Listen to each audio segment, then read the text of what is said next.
days of AI and its application to the use of it in the review process, and was at 2 legal tech startups that were each acquired by rather large companies, one Xerox, one Thomson Reuters. So I come at this both from a consumer of legal technology from outside service providers, but also with a very empathetic heart to what it means to be someone on that side of the table.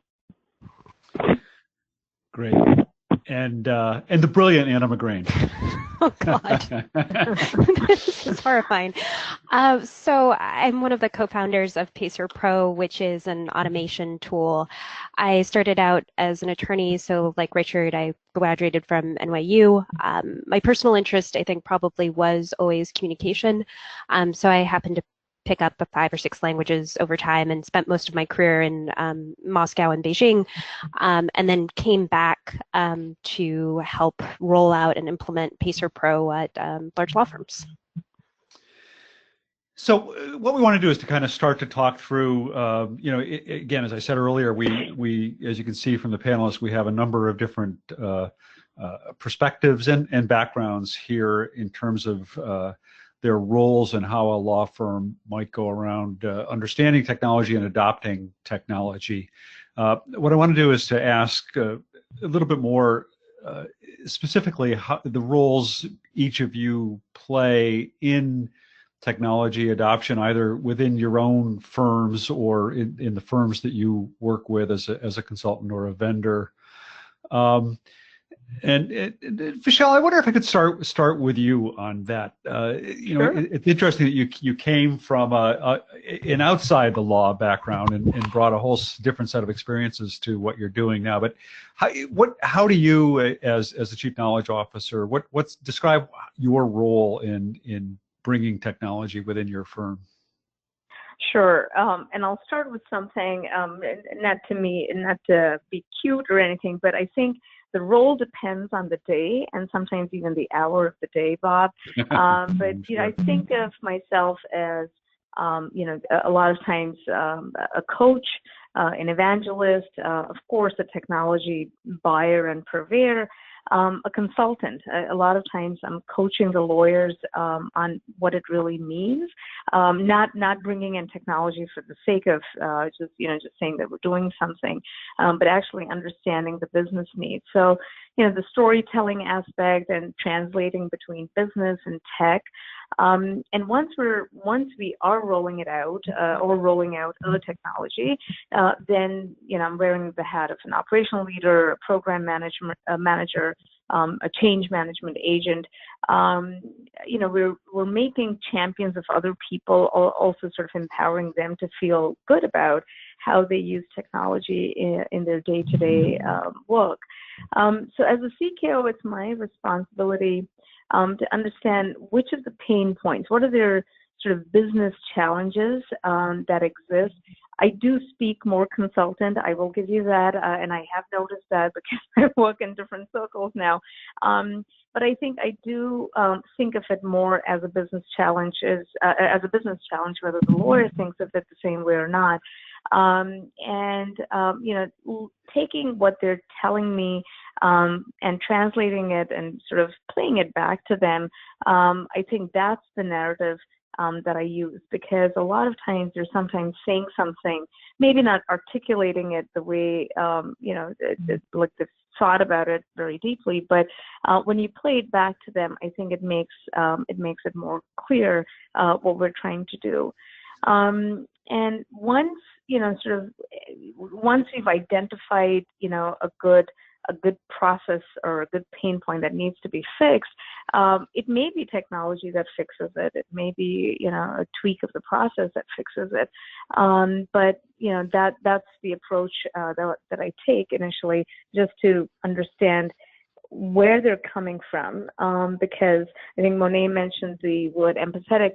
I think the empathy quotient has to be high. I try not to be dismissive of people who are extremely busy.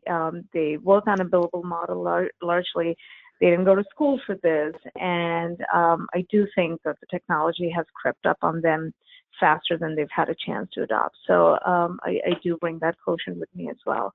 So yeah, and it's not just about, I just want to make sure that this part is made clear too. It's not just about the adoption of tools or technology. It's really shifting the culture to a more knowledge sharing one, a more collaborative one, and one that's more open to learning. Those are subtler concepts, but I think very, very important as a foundation. Well, very important. And to everybody in the audience, I neglected to say this earlier, but we will take questions at the end of this. And there is a little chat icon, obviously, here in GoToMeeting that we'll be monitoring if you want to post questions there. And if there's something really pressing and you don't want to wait till the end, go ahead and post it, and we'll be keeping an eye on that. Richard, I wanted to turn to you, and in part because one of the first words Vishal used in describing her role was as a coach, and you're obviously not working, as an employee of the firm. You're coming in on behalf of a vendor, but I wonder to what extent you see your own role as being a coach here with regard to the technology that you're deploying into firms. Sure. So I think I see myself as a coach to the extent that I can bring perspective, because I've worked with so many firms and seen what works and what doesn't on the human side of things when it comes to adoption.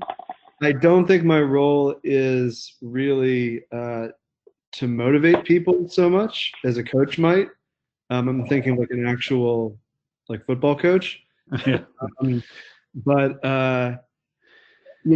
in terms of adoption, once the technical stuff is sort of out of the way, if we're thinking about like initial adoption, not long-term adoption, then I'm usually working with someone who is in a position that might be similar to Vishal's or Monet's.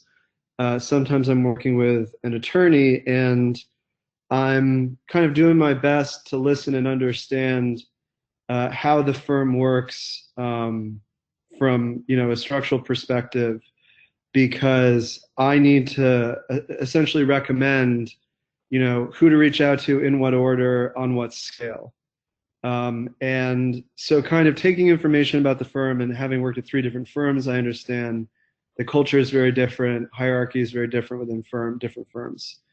To kind of gather that kind of information, and then based on what I know has worked and hasn't worked at firms that I understand to be similarly structured, to have a similar culture, basically to recommend best practices. Like, here's the sort of meeting that we need to have with this group of people, and then that should be followed by this sort of meeting. So it's definitely coaching in the sense of providing guidance, providing reassurance, providing the customer with the understanding and the feeling that they have the benefit of my judgment and my experience working with other firms. But ultimately, it's up to them how they want to do things. So, most of the time, I would say on questions of initial adoption, like, my recommendations are welcomed and followed. But every once in a while, there'll be someone who has perhaps more experience with technology and kind of wants to take their own approach. So it's really just about providing informed options and then letting the customer choose what they want to do.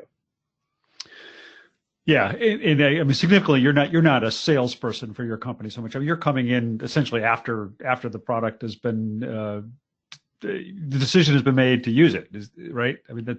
Yeah, that's exactly right. So I don't have any role officially in selling Kira. It's only after the contract is signed.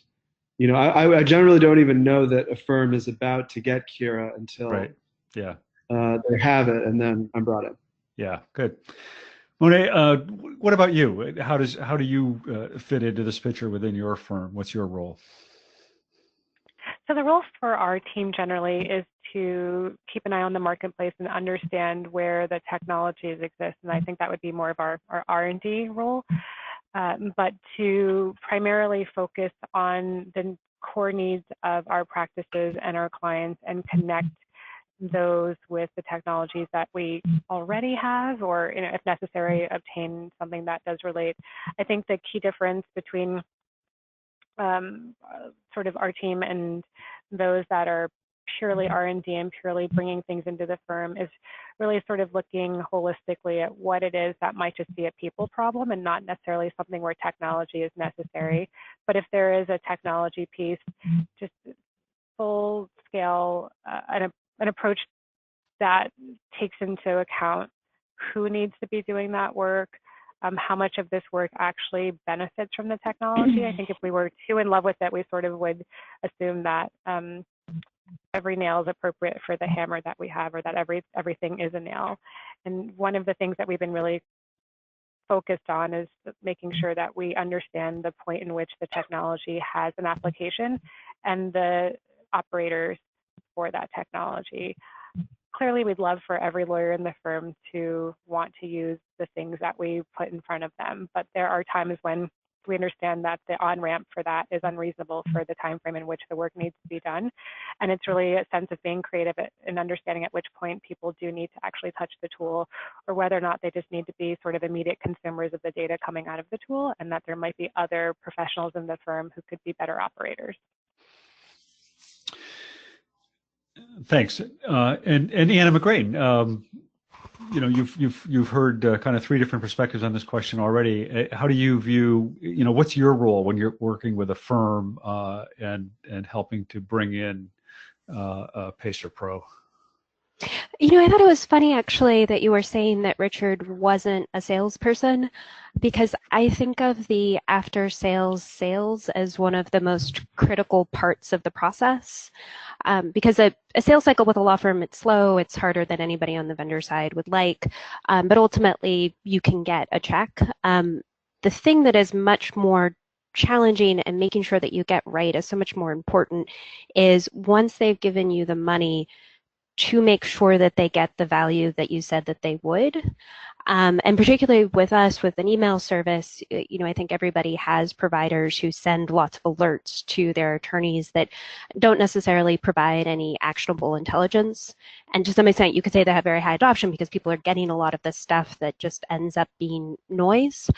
And so my role is to make sure that when we come in, it's an enterprise tool. We certainly don't want to engage 99% of the firm in the actual rollout process, but you do want to make sure that the rote processes that we are supposed to be automating are in fact automating, right? So that when we complete our rollout, the humans aren't doing that work anymore. So there's sales and there's retention and there's adoption. You might get in the door with a sale, but it's another thing to have them continue to be a customer, and it's still something else to have the professionals in the firm actually use the product, I assume. Yeah. I think of that as kind of still a sales process because, it is somewhat common that, say, the CIO will bring the service in because they're looking at standardizing process, or, they've brought on a document management, so whatever it is that's an IT strategic role or strategic value. And then you need to communicate with the other departments to make sure that they really understand, how this is going to impact them, understand what their workflow is, understand how you can adjust or modify the rollout.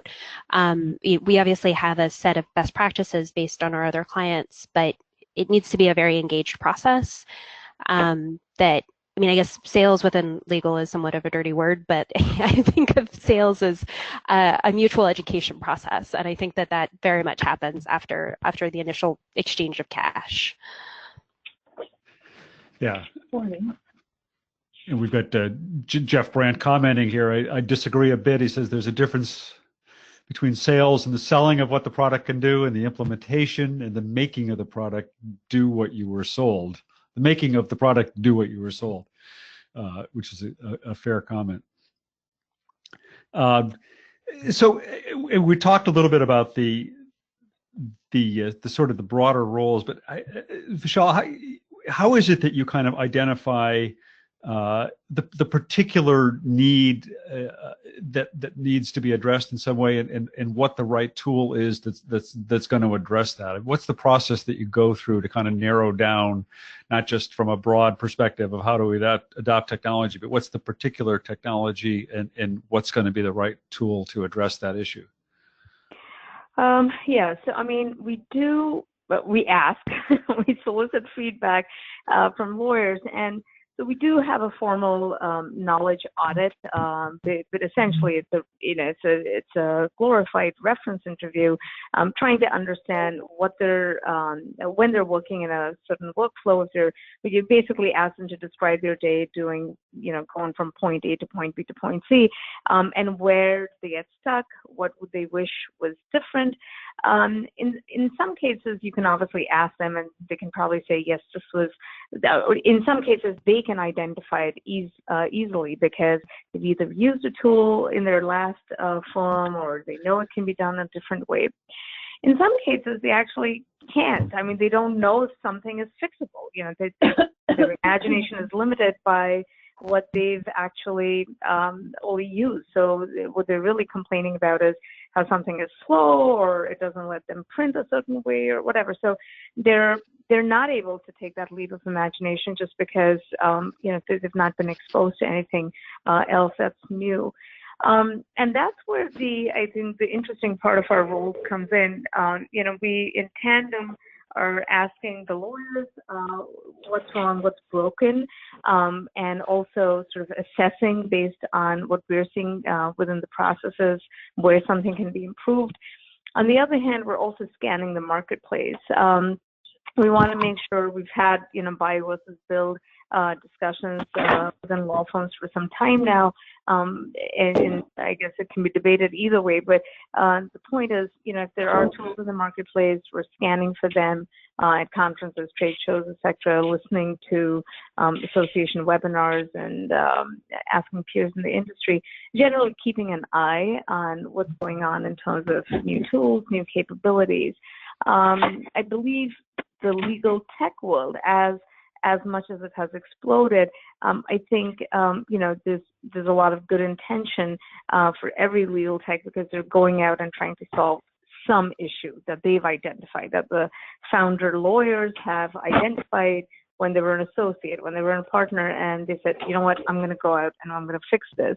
So there's some merit to that approach. There is some value in just looking at what some of the technology is, unless it has absolutely no bearing to what you do, because I think, we do a ton of cost-benefit analysis before we would go ahead with deciding on a technology just to make sure that we get the best ROI in terms of effort, funds, but also in terms of attention, because I think my most precious currency with my lawyers is actually the attention that I'm commanding from them. So I have to be very, very sure I'm not overestimating how much attention they're willing to spare for anything new that I bring to them, whether it's an idea, whether it's a new process, whether it's a new technology. So it has to run within our tool shed, like a well-oiled machine, and as many kinks removed as possible, because there's only that much time and attention they're going to give it.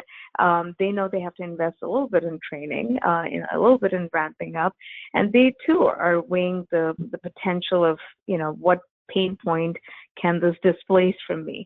But I can't keep hitting them on a continual basis, because they will have tool fatigue, they will have attention fatigue. So I need to weigh that in and make sure that it's something that is a priority for that practice group, for the firm.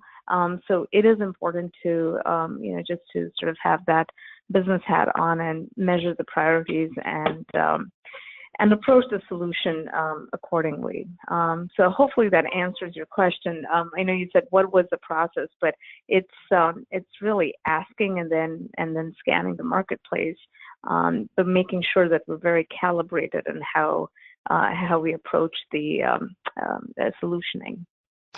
Yeah, and I just want to stop for a moment to ask if people in the audience can make sure their mics are muted if they're not, because we're getting some doors banging or something in the background here that's causing some background noise. So if you're not speaking and you can mute your mic, please do that.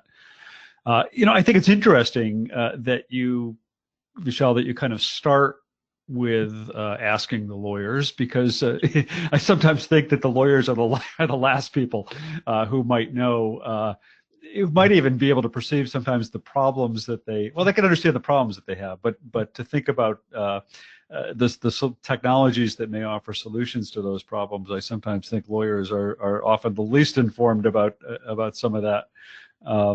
Monet, right, and they may struggle to articulate. I'm sorry, Yeah. I'll just finish that thought. I think they may struggle to articulate how it can be solved, and I think that's where our role lies, right? To help them sort of bridge that gap. But I think they can tell where they're hurting or what they wish were better. And sometimes, it takes us a little time to get to the answer, and sometimes it takes us longer. But yeah, they definitely know where they're hurting. They may not be able to articulate what the answer to the problem is, though. Yeah. All right, so back to you, Monet. Yeah, well, Mona, does that resonate with you at all? I mean, how does that compare to the kind of process you'd go through within your firm to kind of identify the specific need and what the right tool might be to address that need? Sure. So I guess the needs come to us from sort of two ways. It's either a client has expressed a pain point, or the lawyers have expressed a pain point, or some combination thereof. And as Michelle mentioned, they're able to sort of articulate why things feel too difficult, where something feels like it takes too long, or they'll just describe it, and we'll have to sort of be the devil's advocate and say, well, did you really have to do it that way, or don't you think that is taking longer than it should? And so sometimes it's not always them expressing where something could go better. Sometimes they're just expressing how it works, and we're saying, it sounds like that's taking too long, or it doesn't seem like that person should be doing that part of the process. At which point we'll then either go back to what we know about what's in the marketplace, or look for something net new to our knowledge base. And the questions that we're sort of digging into, as far when you think about the process for that analysis, is obviously, how does the technology work? So if it leverages AI, sort of what are the algorithms behind it? Is it pattern matching? Who's training the system? Literally, are they employees? Are they contractors that come in and train the system and leave every time there's an update released and come back when there's a new upgrade that's necessary? We ask about the data integrations that technology offers. Is it going to talk to other systems within the firm? Can those systems talk to that? Can we put APIs between them in order to make that necessary, or are these folks working with some of the larger legacy or foundational vendors in the space to build native integrations, say with document management systems or time entry systems? We ask questions about, of course, the interface, and typically that's where we involve the lawyers, is having them sort of assess the features as users. How does it look to you? How does it feel for you to be in that system? There's a lawyer part of the process, but it's not necessarily until we've gone through sort of those threshold gating questions about the system integration, the functionality behind the tools. Privacy and security questions, of course, are really core. The data management issue is always really important to us as well. This is look at the way we treat data elsewhere. So does it think of the data in terms of the client matter paradigm? Trying to sort of bolt that onto a system after the fact is somewhat difficult, but it's really important to the way that we talk about and think about data within the firm. So that's really something that we dig into as early on as possible. And then finally, we think about the vendor viability. So how mature is the company? Again, is it lawyers who recently left practice and have a startup who may have not had any exposure to the operational side of the firm and don't understand really how best to bring something like that into the larger technological ecosystem of a firm. But if they are sort of mature, or at any maturity level, we still understand or want to understand who are the people that run the company, what sort of resources do what when, and are they full-time resources? Again, are they coming in and out as necessary? How are they funded? So what's their runway? What's on their roadmap? Try to get a sense of their exit plan if they are a startup. because they might be going to a larger legacy or foundational technology service provider that we have a different relationship with. So it's not so much only what will it be like to work with you once we've signed the contract, but what will it be like to work with you in 3 years, and is that a tenable relationship? As far as the way it looks at the proof of concept pilot, that's sort of those typical processes that most people go through when assessing any technology. It seems that increasingly firms these days are also having a discussion about kind of build versus buy. I mean, increasingly firms are identifying a problem or an issue within the firm and deciding to try and develop their own solutions internally to address them, rather than go out and look at what's available kind of off the shelf, if you will. Is that happening at White and Case at all? Is that something you're doing at all? To a very limited extent. I think the build is primarily to build within a platform we might already have in place. So a great example is SharePoint, HiQ. Both of those provide sort of build opportunities, but within the confines of a platform that give us a lot of leverage to use some of the tools and resources that are part and parcel to that platform, and allow us to sort of upgrade as the platform upgrades. What we're loath to do is sort of start from scratch and build a net new technology. It sort of makes you a software company with a very limited customer base.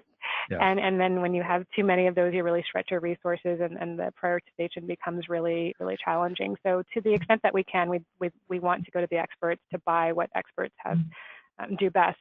But there is certainly a lot of really tiny bits of build that we can do within the platforms we already own. Yeah.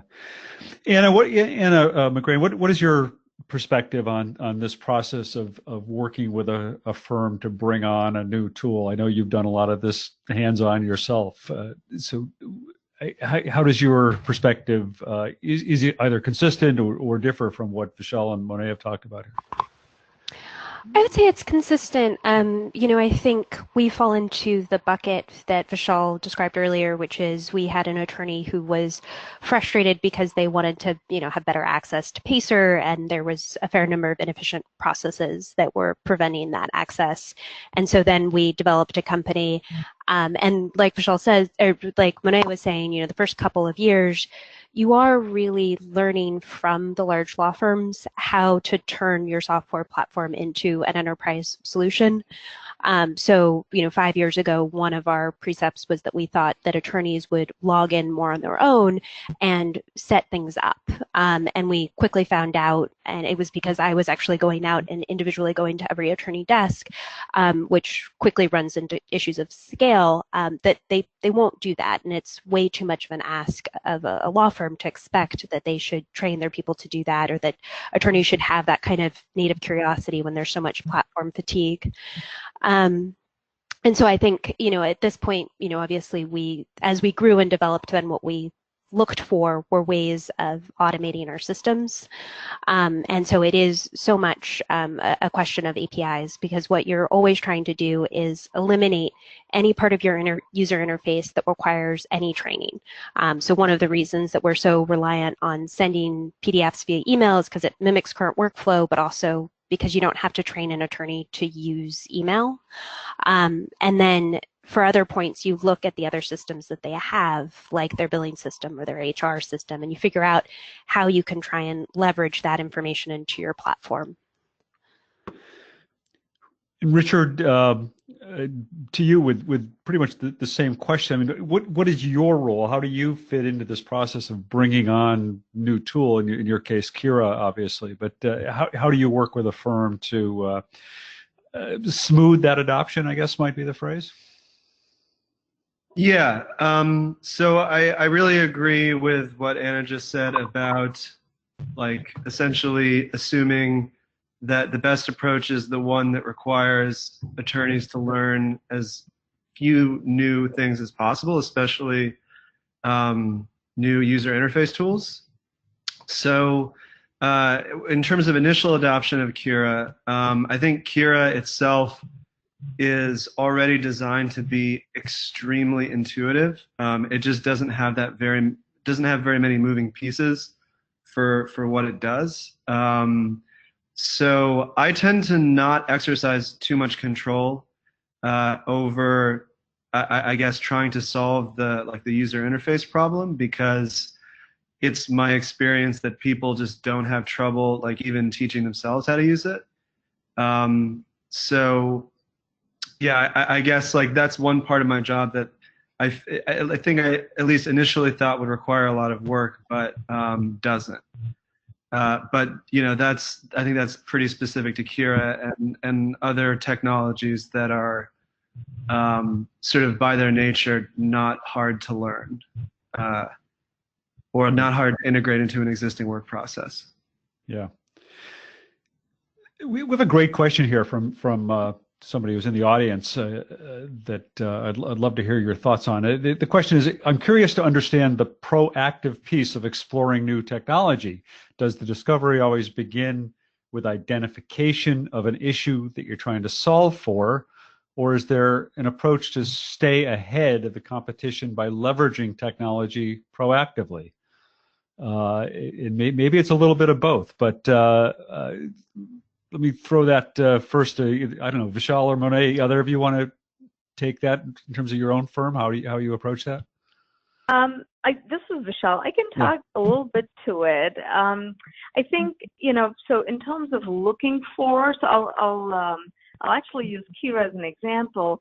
At my last firm, we did have a significant corporate law practice, and I don't think, like, again, like there was a thought that there was another way to review contract. So somebody, I guess you would have imagined, would have said, wait a minute, you know, what e-discovery did for litigation, maybe there's something that does this for the corporate side of the house. But, you know, when I brought Kira and some of the other players of the same ilk to my corporate law chair, they looked at that, and, you know, the light bulb went on, and they were like, well, this is great. I mean, this means, you know, we can do this much faster. And, you know, I think because I was presenting it to the chair, now it might have been different if I showed it to an associate, you know, no offense to associates, but I think depending on what they're looking at, that might look like a threat to what they do the majority of their time. And if you're a young associate or just starting off, it may be a tedious work, but it translates into direct billable hours. So that may actually look like a threat at the moment. But anyway, so I was showing it to the chair of the corporate law practice, and she said, and she's a bright, very bright woman.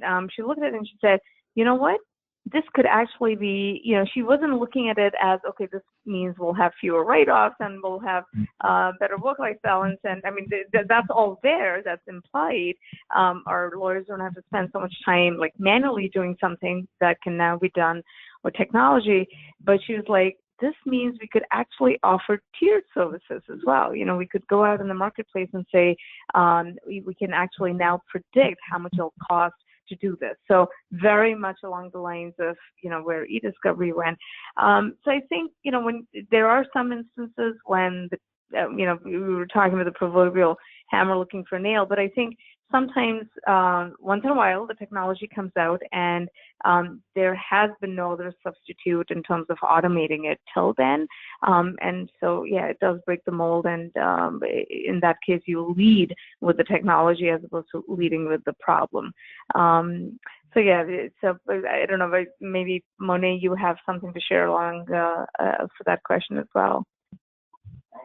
Yeah, I think it's a mixture of both. I'm trying to think of an instance where we would sort of have explored or procured a technology where we don't identify the problem first. And I actually none, but I would say that sometimes the problem isn't something that someone has come to us and said, this is hard for us. It's rather, right. Thematically speaking, we know that's an issue. So a good example would be sort of having a non-point solution AI sandbox. So something that's not a contract analysis tool, something that's not an e-discovery tool, but rather a tool in which we can just do general extraction and classification, where we would build the models ourselves. Now, no one's particularly come to us and said, I need an extraction tool, or I would love to be able to pull this thing out. but we know, and sometimes I'll just say it's just hard for us to figure out when something is happening, and we know we could help you figure that out by having a better tool for finding the dates in those documents.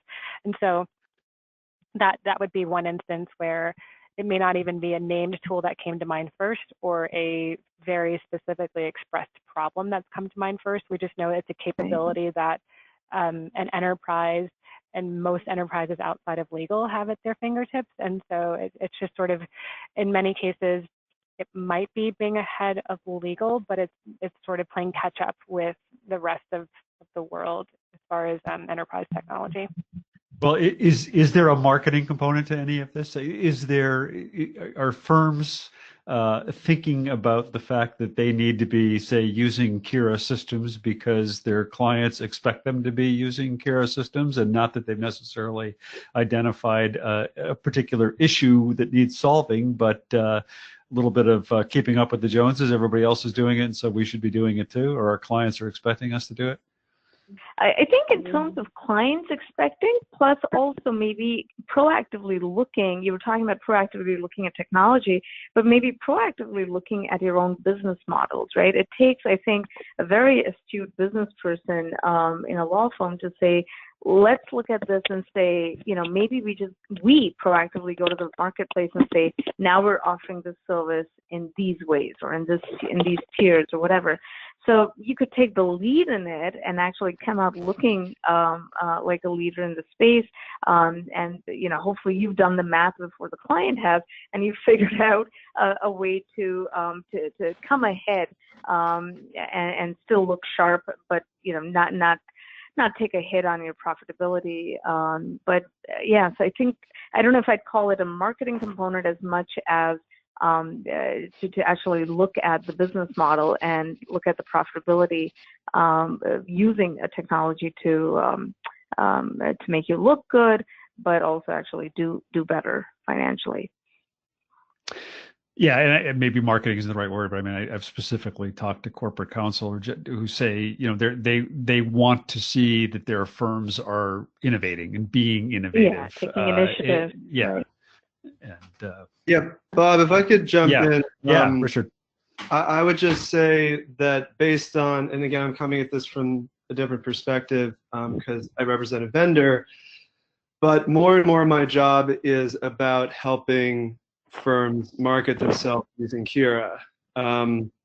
Sort of like providing language to send to clients, to coach partners and other people about how to talk specifically about how Kira can improve the quality or the cost of work product for a particular client. So I would say that's like becoming a bigger part of my job. And my background as a lawyer like helps there certainly because I got to the point where I was a mid-level, so I was talking to clients, so I kind of understand how a lot of those conversations are supposed to sound. I would also say, and I think someone touched on this, and I don't know if I'm coining a new term here, but almost like reactive marketing, because it seems like there are for the very large like tech giant companies, they're reaching out to their law firms all at once and saying, we know legal tech is a thing. Like, what's your take on it? Like, what are you using? And that can be kind of awkward for me sometimes because I have 5 customers all contact me at once for help to compete with each other on the same call to talk to that client. But yeah, I mean, I think like marketing is becoming, AI tools are becoming, or legal tech tools are becoming a bigger part of marketing to clients, based on what I've seen. I think what the clients are concerned about, though, this is Monet, I think, is the outcome for them. I've probably spent the past month every week in meetings with clients, either where they've asked specifically about our innovation offering, or it's just a follow-up from a pitch or an RFP presentation. And while they do initially put some language in those questions around what is your legal tech offering, what is your innovation offering, what they ultimately want when you're sitting down, right, is to understand what it means for them, and does it actually result in some cost savings for them. So it rarely has the name of the tool come up. It's always the capability that that tool has introduced to the firm that wasn't there prior to the existence of the tool, and ultimately what that capability means as far as the cost savings for the client. There is certainly an aspect to the quality of work and how that's impacted by the technology, but the overarching theme is sort of, does this make you more efficient, and therefore does that translate into some commercial advantage for us, or a cost savings advantage for us as a client? Yeah. And that may relate. There's another question that came in, and Anna, maybe this is a good one for you. But the question is, what are the main economic objections you face when approaching big law firms about new legal tech?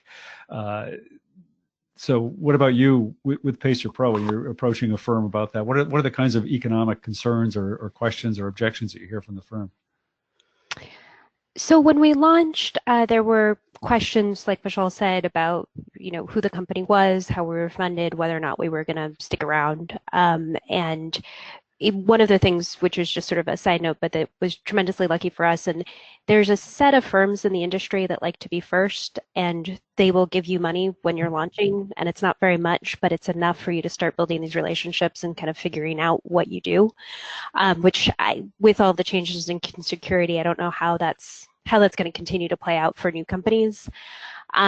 For us today, we don't really get economic objections, just because, again, it's an automation tool of a pretty straightforward process. We've done this at an enterprise level at about 35 of the ML100, so we can come in with good data about how many documents are being processed, how many documents will be automated, what that is in terms of billable hours.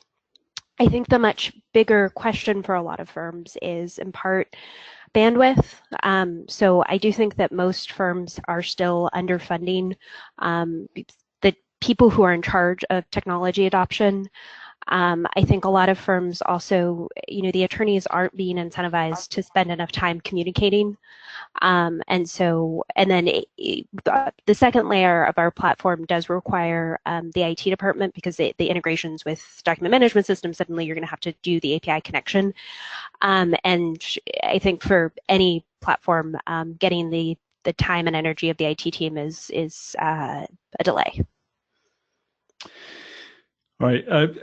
Another question I wanted to just ask quickly is, we're starting to run low on time, but just there are so many different parts within a firm, so many different sort of actors and stakeholders in this process of bringing in new technology and identifying appropriate technology to bring in.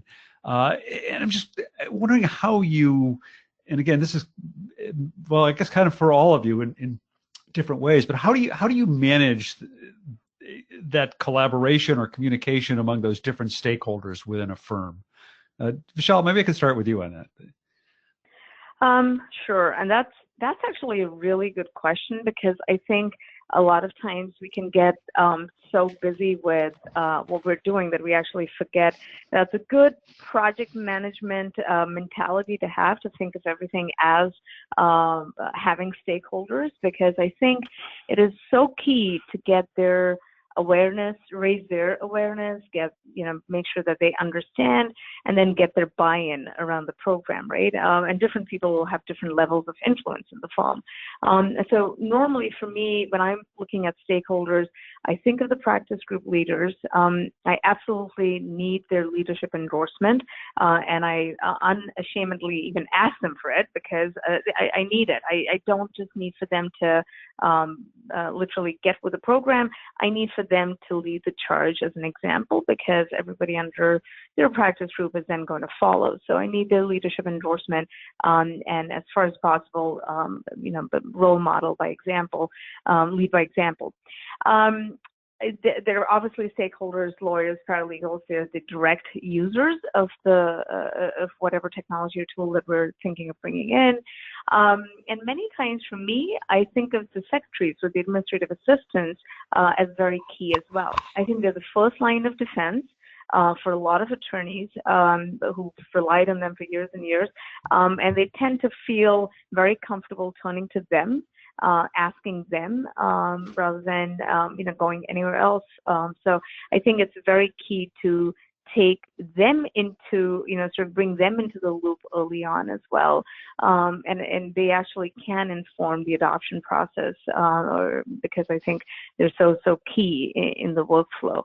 And then depending on what technology is being introduced, mapping out who else in the organization could be connected and could become a champion or an influencer. But I would say, I do start from the top in terms of getting the buy-in and getting the awareness. It does take some time to socialize the program, right? So I don't think of this as being sneaky, because I think this is very, you're dealing with a group that's highly intelligent, highly critical, but also super tight on time. But once you sort of seeded the idea with them and you have buy-in, then over time, then they help you socialize the idea even further. And, they may hear about something 6 to 12 months before, sort of somebody else hears about it or before we go live. But that's how long it takes me to just sort of, build that narrative and keep playing it back. So those are some of the key stakeholders.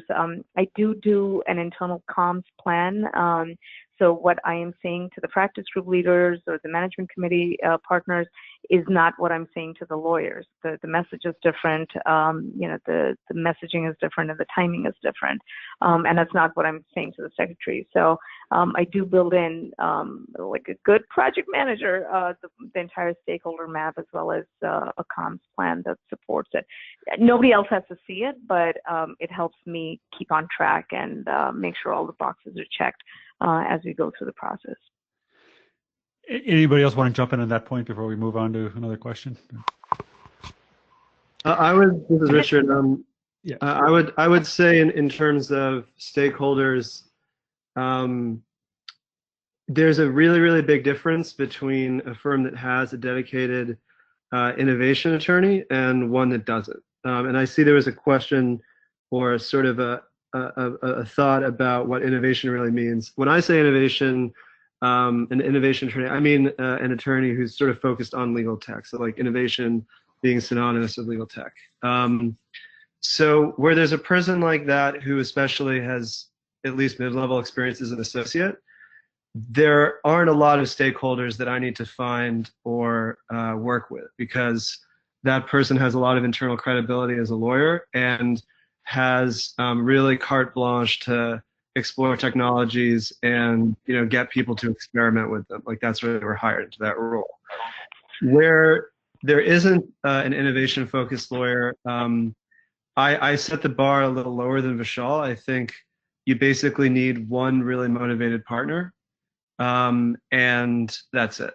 So like if I can find that person, or they were already kind of interested in Kira or excited about Kira when the trial of Kira was going on, then there's not a whole lot of work for me to do in terms of finding stakeholders. Hey, we're just about out of time, but there's a great question here from Judy Flournoy about why vendors don't offer samplers essentially of their products, some alternative model for purchasing something. For trying something out before engaging in a sort of enterprise-wide purchase of a product. And Richard or Anna, as the two vendors on the panel, either of you have thoughts on that? We started off really offering a lot of per seat, and we still do to some extent. And the only sort of caution that I would have around that is that I think for a lot of firms, again, there's the bandwidth question. So having them just take on a couple of seats when there's maybe not really time to seriously evaluate the product could end up being sort of a waste for both groups. If it's really just a question of you want to make sure that you've thoroughly vetted the product before being locked into some enterprise contract, that I think is thoroughly sensible, right? Because it gives us our opportunity to show what we can do, and you're purchasing something that you're comfortable with. And I don't know, my guess would be that most of the younger legal technology companies would be amenable to that, and it's more the foundational platforms that have enough market clout that they try and force people into these larger contracts. But that's, yeah, I mean, I think having trials is sort of critical to the process of building trust.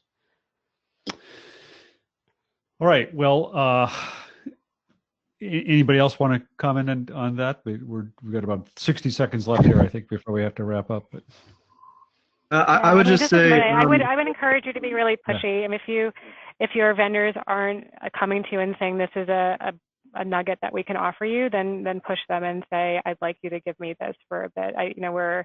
We're people that could be great to have on your roster and see what they can do. We've had a few be really creative and offer us some try as you go opportunities that they haven't offered to other people. And part of that comes from having people in the process who really care about getting it on board. I would hesitate to say that those necessarily have to be innovation teams, even though I'm on one. Those teams really shouldn't be just focused on technology if they do exist, but if there is someone in the firm who cares about changing process in such a way that it's beneficial for the clients, then they'll be motivated to come up with something creative with a vendor, and those vendors should be motivated to do the same. All right. Yeah. Did you want to get in that? Yeah. Yeah, so a couple things. One, Kira does have a trial process that actually involves a dedicated team for trials. So I think that's I guess the question probably wouldn't be too relevant for Kira. But I'm just looking at the chat, and I just wanted to clarify that when I said that innovation was synonymous with legal tech, looks like a couple of people are disagreeing with me. I didn't mean like in a general way. I just meant that when I'm describing like an innovation lawyer, quote unquote, people in those roles have tended to focus on legal tech. But I agree completely with the comments about innovation being much broader. In terms of how to think about it in terms of improving legal processes. Can I throw in, sorry, Bob, just one last thought? Sure, of course. Just on the part with offering trials, and then Monet mentioned something about try and get them to offer you something that they haven't offered to somebody else. The only pushback to that I would have, because we often get people asking for special discounts or whatever else it is. On the vendor side, it's tremendously helpful to be able to have flat pricing. I don't think that the way that some of the foundational software services work, where you don't have transparent pricing, nobody knows what anybody is paying, it's very inefficient. So I think pushing vendors to do the right thing, which is let firms try new products and figure out if it works, is great. I think that if as a community we could work towards having more flat pricing, that's based on some sort of sensible metric, instead of having lots of carve-outs, I think it'll make things a lot healthier. And I also think that it could lead to greater transparency, where people are more willing to talk to each other, which should get better products ultimately. Sounds good. Well, we have reached the end of our hour here, and in respect to people's time, I'm going to call it here as time up. But I want to thank Dave Umla and the Association of Legal Technologists for hosting this, and thank all of you who served as panelists today, and everybody who took time to participate in this as members of the audience. Thanks to everybody. Great panel. Thank you. Thanks, Bob. Thanks, Bob. Thanks, Bob. Thank you.